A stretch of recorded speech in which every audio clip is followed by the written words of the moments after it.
መንፈሳዊ ሰው በስጋዊ ነገር ሊፈትነው የሚመጣ ሰው ካለ ነፍስ ታውቃለች። ነፍስ ስለምታውቅ ያን ሰው ከእግዚአብሔር ሊለይ የሚመጣ አንድ የሆነ ክፉ መንፈስ የተጫነው ሳምበዲ አለ እየመጣ ነው። ያን ጊዜ ልቡ ነው የሚታወከው። ቀድሞ ልቡ ልትመታት ሆዱ ይታወካል።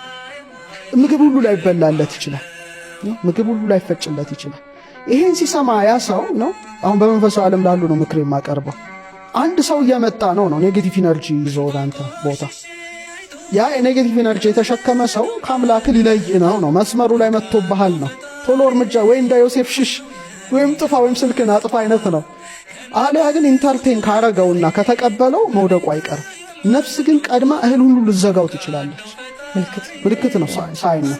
በአንጻሩ ደግሞ ደስታ፣ ሰላም እንዲህ አይነት ነገሮች ወደ አንቺ ህይወት ሊመጡ ሲሉ በቃ የምግብ ስሜትሽ በጣም ይከፈታል። በቃ ነቃ ይላል ሰውነትሽ፣ ሊበላልሽ ይችላል። በቃ ያን ጊዜ ማለት ደህንነት ላይ ነው። ተስማምተዋል። ይሄ ነገር ለአንተ የተመቸ ነውና ልክ እንደ የሆነ የተቀደሰ ነገር ወደ አንቺ ፊልድ ኤነርጂ ፊልድ ውስጥ እየመጣ ነው ማለት ነው። ቻርጅ የሚያደርግሽ ያኛው ባትሪሽን ሎ ነው የሚያደርገው፣ ይሄ ደግሞ ቻርጅ የሚያደርግሽ ነው። ሁለት አይነት ሰዎች አሉ። አንዳንዶቹ ባትሪያችንን ሎ አድርገው ኃይላቸውን አጥተው እኛን የሚያሳጡናሉ። ሁለተኛ ደግሞ ኤነርጂያቸው ከፍ ብሎ እኛን ከፍ የሚያደርገዋሉ። እነዚህኞቹ ደስታና ሰላም ነው በአንቺ ህይወት ውስጥ ሲመጡ የሚሰጥሽ።